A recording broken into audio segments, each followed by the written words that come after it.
Okay, so the final video, I'm sure you'll be glad to hear, okay, is just a little bit of a help for you for the comparing questions. And we can use the same premise when you're comparing box plots, comparing the median and the interquartile range or the semi-interquartile range. And there's a video on this YouTube channel that explains that, okay?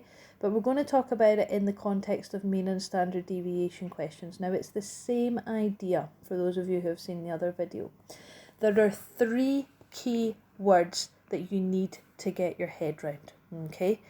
The reason I'm being so particular about this is because when this comes up in your SQA exam, and I can pretty much guarantee you will get a mean and standard deviation question, they are very strict about how it's marked in terms of the things you have to say to get the marks. And this question would be worth 2 marks, and it's very easy to get the marks if you just pay attention to the stuff that I'm going to tell you.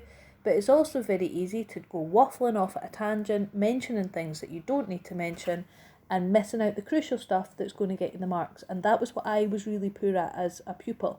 Okay, I was writing a whole big story and not actually mentioning the things I needed to mention to get the marks. So I'm going to write down 3 words for you. The mean, remember, is a type of average. And I discouraged you from using average for a while because I wanted you to talk about the mean or the median or the mode, as be specific as what type of average you're using. But now, if you're asked to compare medians or you're asked to compare means, you're going to use the word average to show you that you understand that it's a type of average, okay? And then when we're talking about the standard deviations, we're either going to use the word varied or we're going to use the word consistent, and it's kind of up to you. I flip between the two depending on the context of the question often, okay, but you'll always get round it one way or another, so don't worry about that. So, first set of things we're going to look at, first set of data. Usually what happens is in part A, you've maybe worked out Bob's mean and standard deviation of his golf scores. So we might have 10 different golf scores, 10 different rounds of golf, and you've worked out that his mean, his average score is 81 and his standard deviation is 3.2. And then part B, it would tell you Jack scores a mean of 79 and a standard deviation of 5.7. Compare the golfers. Now, first issue, and I often find this is an issue, which is why I always do this as an example, you need to understand that to be good at golf, you want the lowest score possible. If you don't understand that, you're going to be totally off to the wrong, kind of down the wrong track here, okay? So if we look at this, we're going to compare the means first of all. Bob has a mean of 81, Jack has a mean of 79.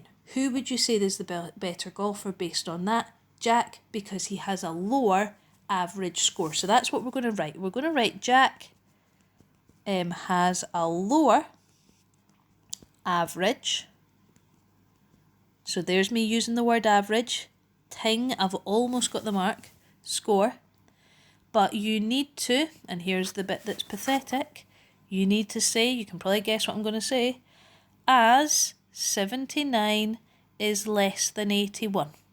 Okay, that numerical comparison is crucial, and we've spoken about that a few times.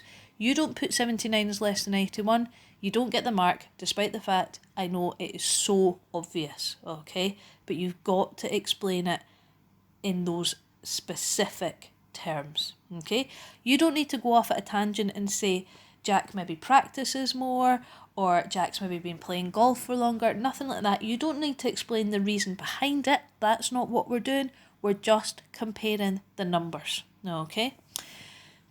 We now need to compare the standard deviations. Bob has a lower standard deviation. So while his average score, his mean, is higher, okay, his game, his golf game, if you like, is more consistent because his scores vary less, okay? Now, there's different ways you could put this. You could say that Bob is a more consistent golfer as his standard deviation is lower, or you could say that Bob's scores are less varied, or you could say that Jack is a less consistent, or you could say that Jack is more varied. So depending on where you put the less and more, or the varied and consistent, you've got different ways of phrasing it, okay? But as long as you get across the idea that Bob is more consistent or Jack is more is less consistent or more varied, okay? So it's totally up to you how you word it. I would tend to go with Bob has a more consistent, and see, as soon as the marker sees that word consistent, they're thinking, yes, here's somebody that knows what they're talking about, okay? More consistent game as 3.2 is less than 5.7. Once again, no numerical comparison, you don't get a mark. So your first mark is for the sentence in red with the numerical comparison. The second mark is for the sentence in purple, again with the numerical comparison. And that's all you need to say. You don't need to do anything else. You don't need to pad it out. You don't need to talk about golf and how often they practice or what courses they play on, anything like that. That is all you need to say. You're literally comparing the numbers. Okay, we're going to do one more example. Okay, we're going to compare petrol prices. So we've got two different places, Meanville and Townhead. The average, the mean price is shown for each place, so 98 pence and £1 and a penny, and the standard deviations are also shown. So again, more than likely, you've worked out two of these numbers in part A, and now you're being asked to compare it with another set of data in part B. So remember, for mean, we're using the word average, and for standard deviation, we're using the word varied or consistent. Now here, I'm probably going to use the word varied. It just kind of fits better in my head when you're talking about the price of something. You don't really talk about consistent pricing. You would talk about varied pricing, but it doesn't matter. You're going to get the mark for whatever you say. Okay, so which one has a lower average, a lower mean price? Meanville. So I'm just going to say that Meanville has a lower average. There you go. Your marker's thinking, wait a minute, we're on to a winner here. I think I can give this mark. A lower average petrol cost. But you need to say as 98 pence is less than £1 and a penny. Okay, you don't have to put that numerical comparison at the end. You don't get the mark, even if what you've said is correct. Right, now, the standard deviation of Meanville is also less, okay? So Meanville has a less varied, or you could say that Townhead has a more varied. Meanville has a less varied set of prices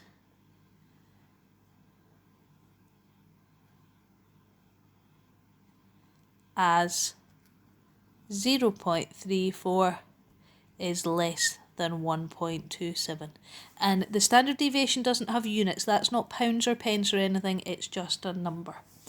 The final thing I just want to briefly mention to you, okay, is if we had the numbers 1, 1, 2, 3, and 5, say, okay, and we worked out their mean and their standard deviation, okay, and then we had the numbers 101, 101, 102, 103 and 105, okay, I want you to be able to compare these two, and this is something that I'll talk about next year, so don't worry about it too much, but if we worked out the mean of the 1, 1, 2, 3, 5 set of data, okay, then we would get the answer 2.4, okay, and if we worked out the standard deviation,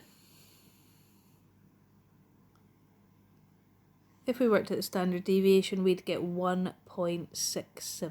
Okay, now, for the second set of numbers, it's exactly the same as the set of numbers above, but each number has had 100 added to it. So the mean would have 100 added to it. So 102.4 would be the new mean. So I've not had to do any calculations here. Now, I wonder if you would know what the standard deviation would be.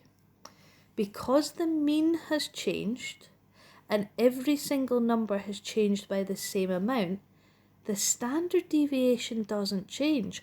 All of these numbers still deviate or still away from the mean by the same amount as they were before. So when you change every single number by an amount, and it's usually 10 or 100, you add that number onto the mean, but the standard deviation stays the same. Now that does come up every so often, and I'll go over it again multiple times, okay, next term and the term after that and the term after that, so don't worry about it. But I think there's a few wee nods to it on some of the sheets that I've set you, and it's also just good to have that as part of the final video if you're ever going back and watching these videos again for revision. So I just wanted to mention that there. Again, this video I'm not so worried about. If you can work out the standard deviation, that's the first task for this week, okay? And then doing this comparison stuff is really the kind of second part that if we need to go over again, I'm not going to be quite so bothered about, okay? Any issues, get in touch with me, let me know, and I can send you some more videos to work through it.